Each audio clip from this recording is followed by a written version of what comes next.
The stars shimmered against the endless black of space as Admiral Krelvax gazed through the massive viewport of the Imperial flagship Nebula Strider.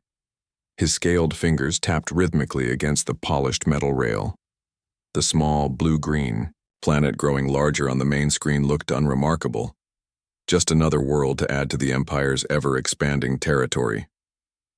"Status report," he demanded, his voice carrying the distinctive rasp of the Vexari species. A junior officer approached, with a data tablet. "Planet designation Sol 3 appears to be inhabited by a pre-galactic civilization, Admiral. Their technology is primitive. They've barely reached their own moon and have rudimentary installations on their fourth planet. Standard colonization protocols are recommended." Krelvax nodded. In his 300 cycles of service to the Galactic Empire, he had overseen the integration of 17 different worlds.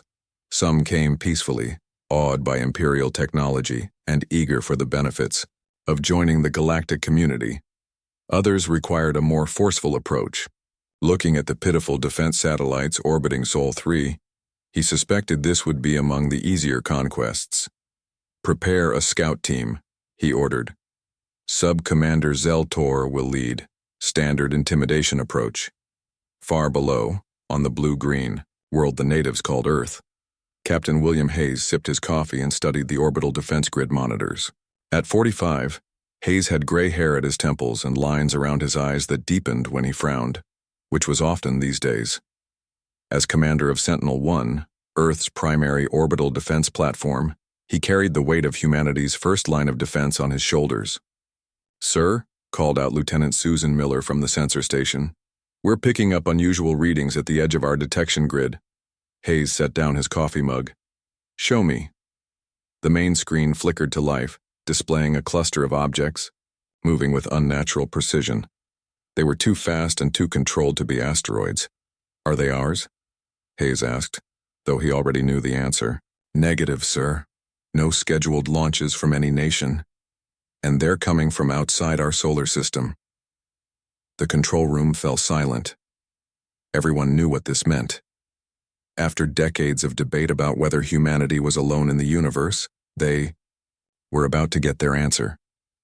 Hayes pressed the comm button. "This is Captain Hayes. All personnel to battle stations. This is not a drill. I repeat, this is not a drill." Red warning lights flashed as crew members rushed to their positions. Hayes opened a secure channel to Earth Defense Command. "General, this is Hayes on Sentinel-1. We have unknown objects approaching Earth. Definitely not natural phenomena and not ours. Request immediate authorization to implement First Contact Protocol." General Eric Dempsey's face appeared on the screen, his expression grave. "Authorization granted, Captain, God help us all." In the vast blackness between Mars and Earth, Sub-Commander Zeltor led his squadron of 5 scout ships toward the blue planet. Like all members of the Imperial Scout Fleet, he had been trained to handle first contact situations with a precise methodology, demonstrate overwhelming technological superiority, demand surrender, and integrate the new world into the Empire with minimal disruption. "Activate all defense systems," he ordered his crew.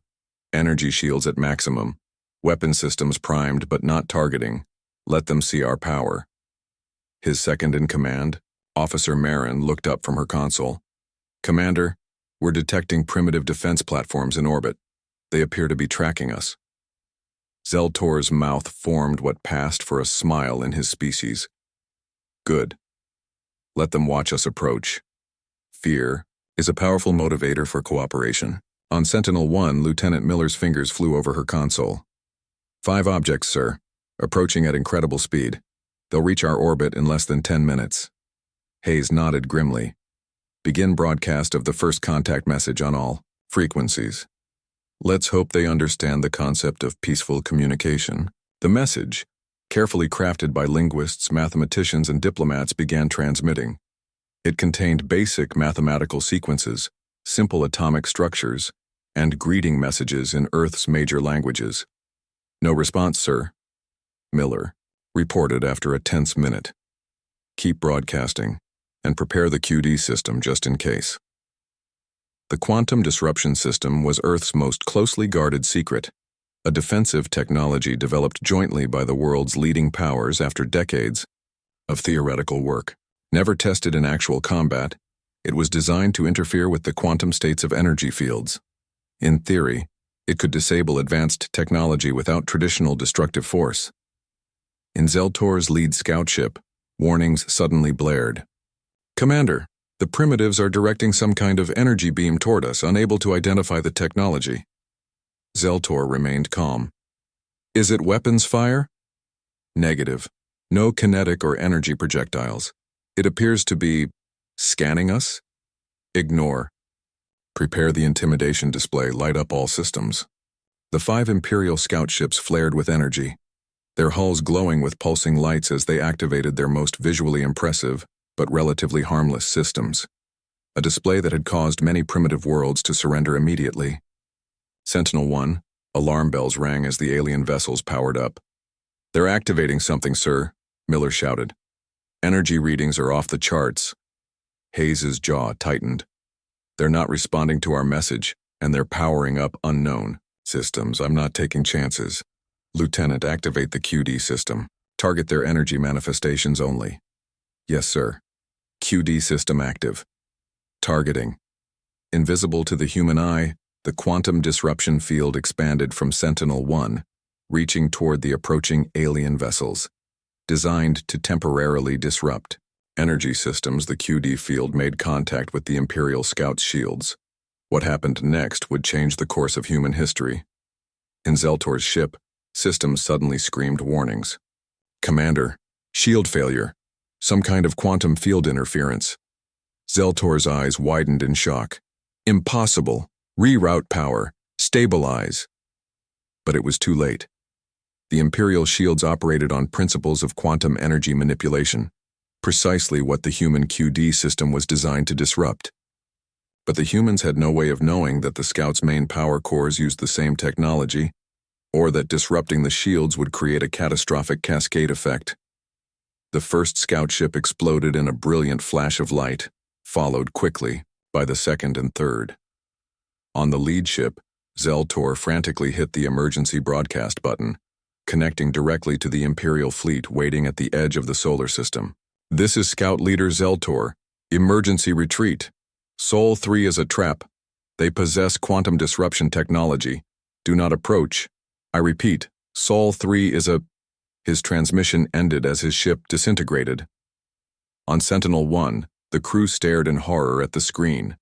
What should have been a simple defensive measure had somehow destroyed 4 alien vessels. The 5th was retreating at incredible speed. "What just happened?" Hayes whispered, breaking the shocked silence. Lieutenant Miller's face had gone pale. "Sir, the QD field. It wasn't supposed to do that. It should have just disabled their energy systems temporarily. Something in their technology must have reacted with the field." Hayes turned to his communications officer. "Get me Earth Defense Command immediately." As Sentinel-1's crew struggled to understand what had happened, Admiral Krelvax received Zeltor's final transmission aboard the Nebula Strider. His expression hardened as he watched the destruction of his scout team. "So," he said quietly, "the primitives have teeth." He turned to his war council. "Prepare the fleet. Sol 3 has revealed itself as a threat to the Empire. We will respond accordingly." Back on Earth, as governments worldwide scrambled to respond to humanity's violent first contact with alien life, no one yet realized that the real war was just beginning, or that Earth itself was the deadly trap the aliens had been warned about long ago. Grand Emperor Dracorvus sat motionless on his crystalline throne. The massive chamber, with ceilings that stretched hundreds of feet high, was silent except for the faint hum of the ship's engines. The Emperor's skin glowed with a faint blue light, a sign of barely controlled anger among his species. "Play it again," he commanded, his voice echoing through the hall. The holographic display in the center of the chamber flickered to life once more. Sub-Commander Zeltor's final transmission played. "This is Scout Leader Zeltor. Emergency retreat. Sol 3 is a trap. They possess quantum disruption technology. Do not approach. I repeat, Sol 3 is a..." The transmission ended in static, just as it had the first 5 times the Emperor had watched it. War Marshal Jex, a tall gray-skinned being with 4 arms, approached the throne and bowed deeply. "Your Eminence, this is unprecedented." "Explain," the Emperor demanded. "In 10,000 cycles of Imperial expansion, no pre-galactic civilization has ever destroyed an Imperial scout force." Jex's voice was steady, but his lower hands twitched nervously. "The technology they use should be centuries beyond their capabilities." The Emperor's glow intensified. "Tell me about this world." "The natives call it Earth. They are physically unimpressive, bipedal mammals with limited strength and lifespans of less than 100 cycles, but their development has been unusually rapid. They progressed from primitive combustion engines to basic space travel in less than 200 years. And this quantum disruption technology?" Jex displayed a series of complicated diagrams on the holographic projector. "Based on the data we received before losing the scouts, they appear to have developed a way to destabilize quantum fields. Our shields are particularly vulnerable to this type of attack because of their energy signature." The Emperor stood, towering over his war marshal. "This primitive world has humiliated the Empire. They have destroyed Imperial ships and killed Imperial citizens. This cannot stand." "I agree, Your Eminence. I recommend a full invasion force. We will strike quickly before they can further develop their defensive capabilities." "Make it so," the Emperor commanded. "I want this Earth brought to heel. Show them the true power of the Empire." On Earth, the major powers had gathered for an emergency meeting at the United Nations headquarters in Geneva. The room buzzed with tension as military leaders, scientists, and government officials argued about how to respond to the alien threat. Dr. Alan Rogers, a man with disheveled brown hair and tired eyes, stood at the podium. At 53, he had spent most of his career being called crazy for his theories about quantum field manipulation. Now, he was Earth's most important scientist. "The quantum disruption system worked better than we expected against their shields," he explained, pointing to diagrams on the screen behind him. "But we got lucky. Their shield technology happens to operate on a frequency that's particularly vulnerable to our QD field generators."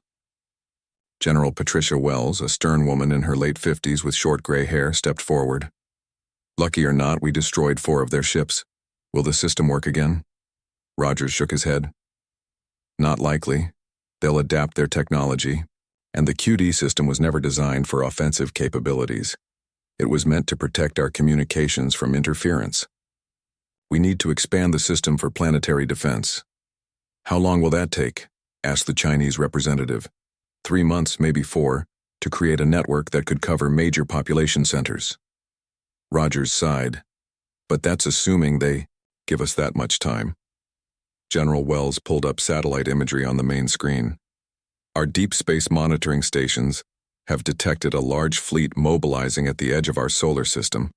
Based on their movement patterns and energy signatures, we believe this is their main invasion force. We estimate they will reach Earth in approximately 3 months."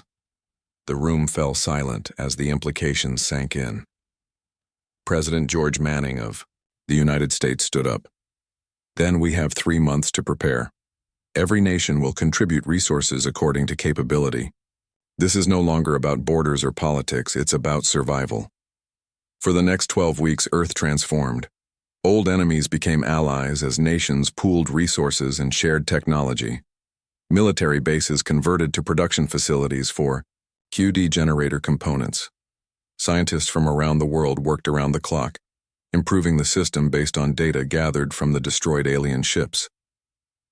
Dr. Rogers barely slept, moving between research facilities in North America, Asia, and Europe. His team had made significant breakthroughs by studying fragments of alien technology recovered from space. "Their biology is as vulnerable as their technology," he explained during a briefing with military leaders. "They evolved on a low-gravity world with a different atmospheric composition. Earth itself is hostile to them." General Wells nodded thoughtfully. "So we're fighting on home ground with a natural advantage." "Exactly. And that's not all." Rogers displayed molecular diagrams. "Our bacteria and viruses, things we've evolved, alongside for millions of years, would be completely new to their immune systems. You're saying Earth itself is the trap they were warned about, Wells said quietly. Rogers nodded. I believe so. 90 days after first contact, the Imperial Armada arrived. 50 capital ships and hundreds of support vessels took position in Earth's orbit. The massive vessels blocked out the sun in some areas, casting cities into shadow. Marshal Jex commanded from the dreadnought Stellar Dominator, the largest vessel in the Imperial fleet. He studied the blue planet with cold calculation. Begin the orbital bombardment, he ordered. Target their military installations and power generation facilities first. Massive energy weapons charged on the Imperial vessels, then fired bright beams toward Earth's surface. But before they could reach their target, something unexpected happened. All across the planet, hidden installations activated large QD field generators, creating a protective barrier that scattered the Imperial energy weapons. The beams dissipated harmlessly in the upper atmosphere. On the Stellar Dominator, alarms blared. Marshal, they've deployed a planetary shield, an officer reported. Our bombardment is ineffective, Jex growled in frustration. Deploy the ground forces. We'll take this planet the old-fashioned way. Thousands of Imperial dropships descended toward Earth's surface, carrying troops for a ground invasion. As they entered the atmosphere, many began experiencing system failures. Earth's magnetic field, slightly different from what Imperial technology was calibrated for, caused navigation errors and communication disruptions. The dropships that managed to land successfully deployed troops in North America, Europe, and Asia. But the Imperial soldiers immediately encountered problems. Earth's gravity, slightly stronger than their home world, made movement difficult. The higher oxygen content in the atmosphere made them dizzy. Worst of all, Earth's microorganisms, harmless to humans, attacked their alien biology. Within hours, thousands of Imperial troops collapsed, not from human weapons, but from microscopic enemies their bodies had no defense against. In his command, Ship War Marshal Jex watched in horror as reports came in from his ground forces. This cannot be happening, he muttered. How can a primitive world resist us so effectively? The answer came to him suddenly, a memory of ancient records he had once studied as a junior officer. Stories of a deadly world where the inhabitants had evolved in such harsh conditions that they had developed unprecedented resilience and adaptability, a world that was itself a trap for any who threatened it. The old warnings were true, he whispered to himself. Everything about this planet, the gravity, atmosphere, microorganisms, they're all weapons against us. As if to confirm his realization, a squadron of Earth fighters approached the Imperial fleet, small, seemingly primitive craft that should have been easy to destroy. But these vessels carried modified QD generators that targeted the Imperial ship's power systems. The battle for Earth had only just begun, and already the Empire was learning a harsh lesson. They had seriously underestimated both the humans and the deadly world they called home. War Marshal Jex stared at the holographic display showing the status of his invasion forces. Red warning symbols flashed across most of the ground troop positions. In his centuries of military service, he had never seen such a disaster unfolding. Give me a straight answer, he demanded of his chief medical officer. What is happening to our troops? The medical officer, a slender being with pale blue skin, looked uncomfortable. Marshal, Earth's environment is attacking them on every level. The gravity is straining their muscles and cardiovascular systems. The atmosphere contains elements toxic to our biology in these concentrations, but worst of all are the microorganisms. Explain, Jex ordered. The humans have evolved alongside these microscopic life forms for millions of years. Their bodies have developed defenses. Our troops have no immunity to these bacteria and viruses. They're being invaded from within.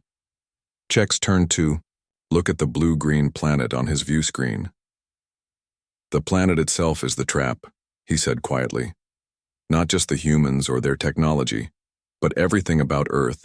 It's all perfectly suited to them because they evolved there. And now they've weaponized their environment against us. Should we retreat, Marshal? His second-in-command asked hesitantly. Jex's 4 hands clenched into fists. The Emperor would have my head. No, we adapt. Order all ground troops to wear full environmental suits at all times, and launch the second wave of attacks. Focus on their quantum disruption generators.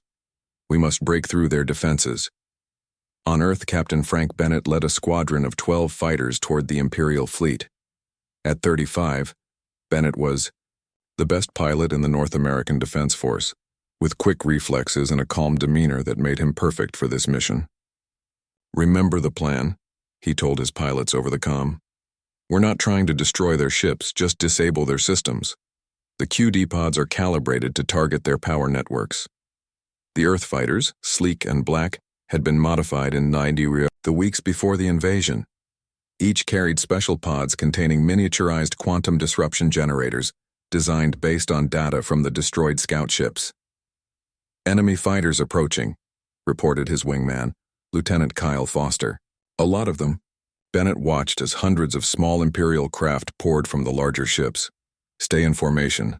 Let them come to us. The space around Earth erupted in battle. The Imperial fighters were faster and more maneuverable, but they were designed for fighting other advanced civilizations. They fired energy weapons that the Earthship's QD fields partially dispersed. Bennett's squadron weaved through the enemy formation, targeting the larger support ships. When they got close enough, they released their QD pods, which attached to the hulls of the Imperial vessels. "Pods away!" Bennett called as his target's lights flickered and dimmed. "That's their power system disrupted. Move to the next target."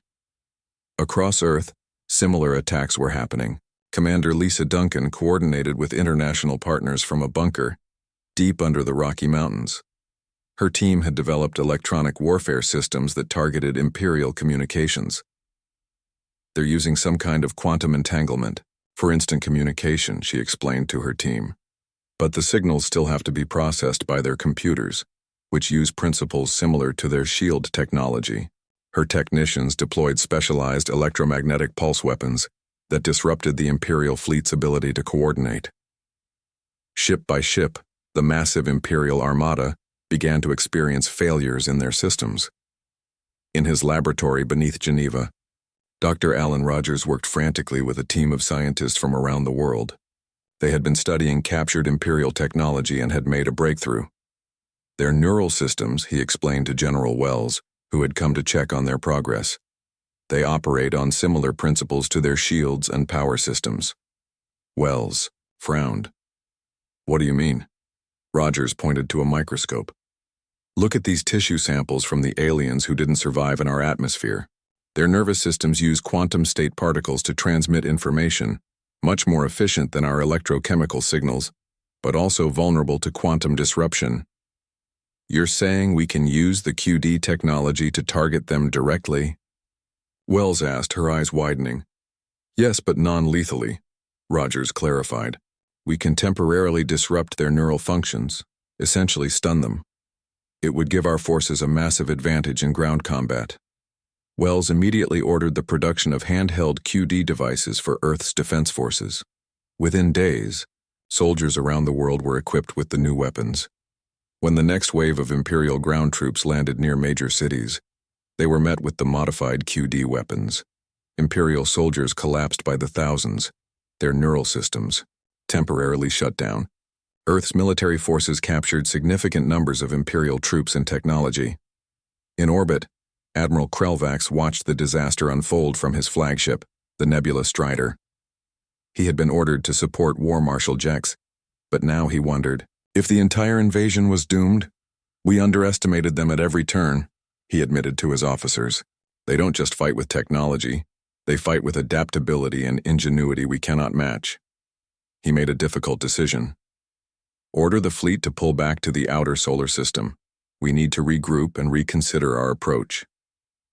On Earth, the first interrogations of captured Imperial officers revealed a shocking truth. Colonel Jack Wilson, leading the interrogation team, reported directly to the United Earth Defense Council. "According to multiple prisoners, the Empire was warned about Earth centuries ago," Wilson explained, his voice tense with excitement. Another spacefaring race encountered humans in ancient times and left records describing Earth as a deadly trap. President Manning leaned forward. What kind of warning? They described Earth as having death worlders, beings who evolved in conditions so harsh that they developed unprecedented resilience and adaptability. The ancient records warned that Earth's gravity, atmosphere, bacteria, and even the humans themselves were all potentially lethal to galactic standard life forms. Dr. Rogers nodded thoughtfully. That makes sense. Earth is actually quite hostile compared to most habitable planets. We have high gravity, extreme temperature variations, powerful storms, tectonic activity, high oxygen content, and aggressive microorganisms. What's normal for us is extreme for them. General Wells studied the reports from around the world. The invasion has stalled. They still have orbital superiority with their capital ships, but their ground forces are in retreat, and their smaller vessels are taking heavy losses. What's our next move? Asked the Chinese representative. We've captured enough of their technology to start developing countermeasures for their remaining weapons, Rogers said. But more importantly, we've captured their communication devices. We can send a message directly to their leadership. President Manning nodded decisively. Then that's what we'll do. We'll offer them a chance to end this before more lives are lost. Theirs or ours. As Earth prepared to open diplomatic channels with the Empire, a small team of scientists made another discovery that would change the course of the conflict. In a secure facility in Australia, they had been studying the Imperial ship's faster-than-light drive systems. We can reverse engineer this, said Chief Engineer Samantha Wright, her eyes bright with excitement. With what we've learned about quantum field manipulation from our own QD technology, we can adapt these drives for our ships. The implications were enormous. If humans could develop their own FTL capabilities, they would no longer be confined to their solar system. Earth could take its place among the stars, not as a conquered world, but as a new power in the galaxy. As the Imperial forces regrouped and Earth prepared for the next phase of the conflict, both sides came to the same realization. The war had reached a turning point. What had begun as a simple conquest was becoming something much more complex, the emergence of humanity onto the galactic stage. 6 months after the initial invasion, a lone vessel approached Earth under a flag of truce. Unlike the intimidating warships of the Imperial fleet, this ship was smaller, with elegant lines and ceremonial markings. Earth's defense systems tracked its approach, but no weapons were fired. They're broadcasting on all frequencies, reported Lieutenant Miller on Sentinel-1. It's a request for diplomatic talks. Captain Hayes, who had commanded Earth's orbital defenses throughout the conflict, looked tired but satisfied. Patch it through to Earth Defense Command. Let's hear what they have to say. The Imperial diplomatic vessel was permitted to land at a neutral site in Geneva, Switzerland. Heavily armed security forces surrounded the landing area, and QD disruptors were ready in case the diplomatic mission was a trick. The ship's ramp lowered and a slender figure emerged. Lady Celaris, the Imperial emissary, walked with graceful dignity despite the high gravity that made her uncomfortable. Her silvery skin had a purple undertone, and her large eyes took in the gathered humans with careful assessment. I bring greetings from Grand Emperor Dracorvis, she announced, her voice translated by devices developed from captured Imperial technology. The Empire wishes to end this costly conflict. 2 days later, in a heavily guarded conference room, Lady Celaris sat across from President Joseph Carter, who represented the newly formed United Earth Council. Military leaders, scientists, and diplomats from nations around the world flanked him. The Emperor offers generous terms, Lady Celaris began. The Empire will recognize Earth's sovereignty and agree to non-interference in your affairs. In exchange, we request a limited technological exchange program and safe passage through your solar system. President Carter, a man in his 60s with a calm demeanor that inspired trust, leaned forward. That sounds more like an offer between equals than terms dictated to a conquered world. Lady Celaris's expression remained neutral. The Empire has reassessed its position regarding Earth. Your world has proven exceptional. General Wells, sitting to Carter's right, didn't bother hiding her skepticism. You came to conquer us. Now you're offering friendship. What changed? Reality changed our approach, Lady Celaris replied simply. The cost of conquering Earth would be too high, and the Emperor is practical. Carter nodded thoughtfully, then presented Earth's counteroffer. Earth will join the Galactic Empire not as a subject world, but as an equal member state with full rights and protections. Moreover, humans would be permitted to establish colonies on compatible worlds. Impossible, Lady Celaris responded immediately. No world joins the Empire as an equal. This is unprecedented. So was our defense against your invasion, President Carter noted calmly. We prefer peace, but we've demonstrated we can defend ourselves, and now we possess enough of your technology to start expanding beyond our solar system. Do you want us as allies or competitors? The negotiations lasted for weeks. The Imperial emissary had to consult with the Emperor multiple times as humans pushed for terms no world had ever received before. Finally, a compromise was reached. Earth would join as a special autonomous region within the Empire. Technically, part of the Empire, but with significant self-governance rights no other world possessed. Dr. Rogers led the technical discussions about how human and Imperial technology could safely interact. Our quantum disruption technology could damage your systems unintentionally, he explained to the Imperial scientists. We need to establish safety protocols. The Imperial scientists, initially reluctant to share knowledge with primitives, grew impressed by how quickly humans grasped complex concepts. Your species adapts to new information remarkably fast, one admitted to Rogers. We had to, Rogers replied with a smile. On Earth, adapt or die has always been the rule. 1 year after first contact, humanity prepared for its formal introduction to the galactic community. Commander Lisa Duncan led the first human delegation to the Imperial capital, a massive artificial world at the heart of the Empire. The humans' natural resilience to environments considered hazardous made them objects of both fear and fascination to other species. At a reception hosted by the Emperor, Duncan found herself surrounded by curious aliens asking about Earth. Is it true that your world has liquid water covering most of its surface? Asked a reptilian diplomat. And you experience ice, snow, and heat within the same regions? Questioned another, clearly horrified. Your gravity is really 1.2 standard units? A small, fragile-looking being asked. How do you even stand? Duncan realized that what was normal for humans was considered extreme by galactic standards. Earth wasn't just their home. It was the crucible that had forged humanity into something unique in the galaxy. Admiral Krelvax, now assigned as Imperial liaison to Earth, developed a grudging respect for his former enemies. During a strategic planning session with General Wells, he made an observation that captured the essence of humanity's advantage. You understand what makes humans unique? He asked her. Most species evolve to fit perfectly into their environmental niche.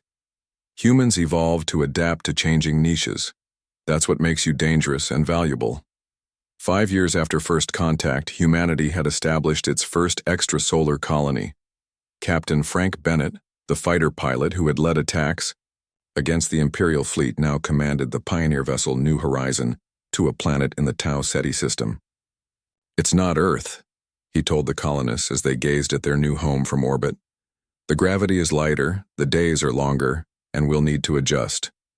But if there's one thing humans know how to do, it's adapt. Human adaptability proved valuable throughout the Empire.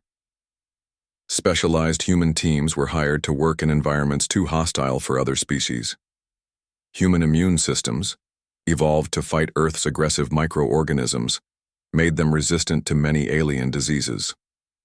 Human problem-solving approaches, shaped by surviving on a challenging world, brought fresh perspectives to old galactic problems. 10 years after first contact, Earth had become a hub of interspecies commerce and cultural exchange. The same planet that had been marked for conquest was now considered a vital part of the Empire. Ships from a dozen worlds orbited peacefully above Earth, their crews eager to experience the unique world and its remarkable inhabitants. In the Grand Imperial Academy, the ancient warnings about Earth had become required reading for xenobiology students. What had once been dismissed as superstition was now recognized as the first documentation of an important galactic phenomenon: the emergence of Death-world species, beings whose harsh evolutionary environment prepared them for success among the stars. President Carter, now nearing the end of his final term, addressed the first graduating class of the new Galactic Diplomatic Corps. Young men and women who would represent humanity throughout the stars listened attentively to his words. "We were isolated for thousands of years, developing in our own deadly cradle," he told them. "That isolation forged us into something the galaxy had never seen before. Now our challenge is not survival, but showing the galaxy that the adaptability that makes us dangerous can also make us the greatest allies they've ever known." As humans spread to the stars, establishing colonies and joining the complex web of galactic politics and trade, the old imperial warning took on new meaning. Earth had indeed been a trap, not just for would-be conquerors, but for humanity itself. The very challenges that had made Earth seem deadly to aliens had shaped humans into a species uniquely qualified for life among the stars. The trap had become the launching pad for humanity's greatest adventure,